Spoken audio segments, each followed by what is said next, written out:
episode of Mid-Ohio Rock Show is brought to you by Larry's Music Center, Ohio's coolest indie music store, with locations in Worcester and Millersburg. I'm in here is because I've been bootlegging moonshine. They've kept me in this room, this white room, and I have this youngster next to me. He's under the age of 21, so he really can't hear or see anything that I'm telling you.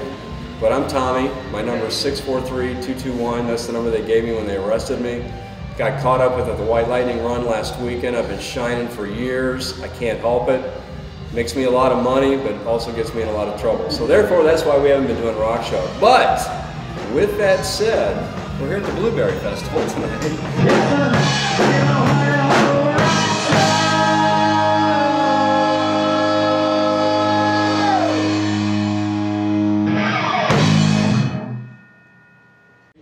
And we are basically filming some really cool guitar players, friends of mine that I've known for years, and friends of mine like Cain Will Beeman that I've only known for maybe about a year or so. It seems to me like early 2013 I started getting these emails and these phone calls. You got to check out this band House of Cain. They got this young guitar player. He's really good. And I thought, yeah, there's a lot of kids, a lot of guitars, and a lot of them are really good. But a little bit later in the fall, I stopped by a local place and checked you and your band out, and dude, I was so impressed. And you are really, really good. Really, you are. Yeah. Hey, tell me about the hurricane thing. Where did that come from? Well, the story goes, when I was like this big, I would always climb over the original gate. So they had to build two. Then when I did that, I decided to destroy my room. Like literally, I threw everything all over the place. Because they had you trapped in your room? Yep. Okay. And I apparently got rather angry. So that's how the name Hurricane came about. So you were kind of like the Tasmanian Devil. Yeah. A little bit like that, right? So growing up, did your folks play? Did your dad, your mom play? Grandparents, uncles, nephews, anything like that? My mom played first chair saxophone in jazz band in high school. Okay, cool. My dad tried to play, but miserably failed. Can you cut that out? We don't want to offend Dad. My brother and sister played, though. You know, my sister started my brother started me. And then it just went from there. It went from there, yeah. So you had a chance to kind of sit around with the family and actually play and stuff like that? That's pretty cool. You know, when I was about 27, my wife's family got me a guitar. And the one thing I always did was I kept it out, somewhere visible, didn't hide it away in the attic. And what happened was 2 of my 3 sons picked it up and became amazing players. Really? So as a papa, I felt really great about the fact that they're going to be way better than I ever was, but that they still got a chance to play. How did you get hooked up with the guys with House of Cain? Because I love the band. I mean, you guys just got a chance to play Rock and Ribs at North Central State College. What a blast that was. Yeah. We really found each other through Craigslist. Really? We were posting an ad after a previous outfit had fallen out before we even got up playing. And we just went from Craigslist. Yeah. We found my drummer Darren.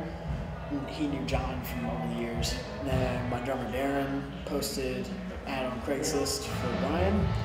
He showed up, and it was instantaneous. No kidding. All on the same page. This is the kind of music we want to play. Yep. What drove you towards the blues? To be honest, I started with rock. You know, AC/DC, Aerosmith a bit. Then I went to metal for quite a few years.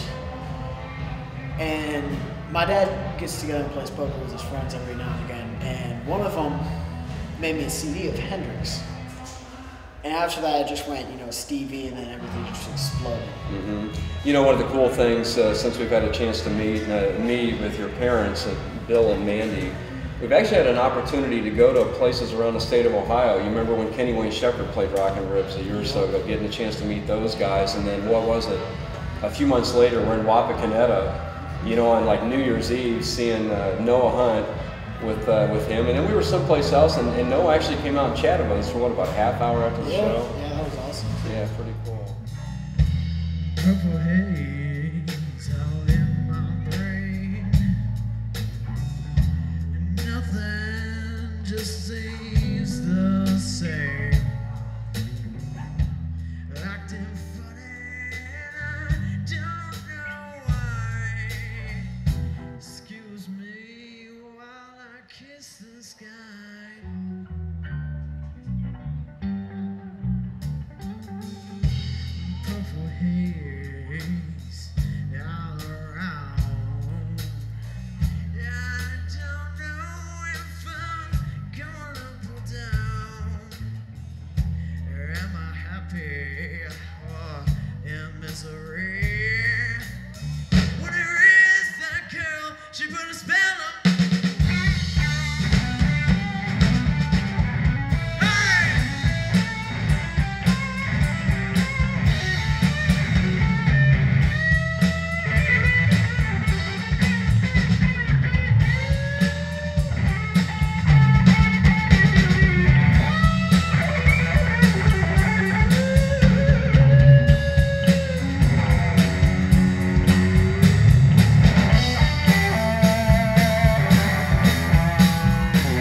far as House of Cain goes, you guys just going to continue playing gigs around the area? What's the future look like for Yep. you? We've left this December open. We're thinking about writing some stuff. Maybe we're recording a couple demos. Christmas album? I've been begging to get in the studio for like the past 2 years. And, you know, I have probably 3 or 4 solid songs. Well, you know, a little bit of Will's background too. You were hooked up with the Richland Academy. Yep. I mean, when you're talking about the Richland Academy, you're talking artisticness on steroids. It is just so cool, isn't it? Well, that's where I met one of my best friends, Damian Boyd. He was one of my teachers, and quickly became one of my friends. You know, that goes in Savelle, which is the outfit he belongs to. Yeah, cool.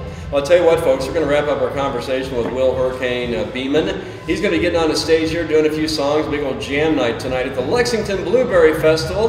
Thanks a ton for hanging out with me. Thank you. Boy, I needed another visit here. This room is barren, isn't it?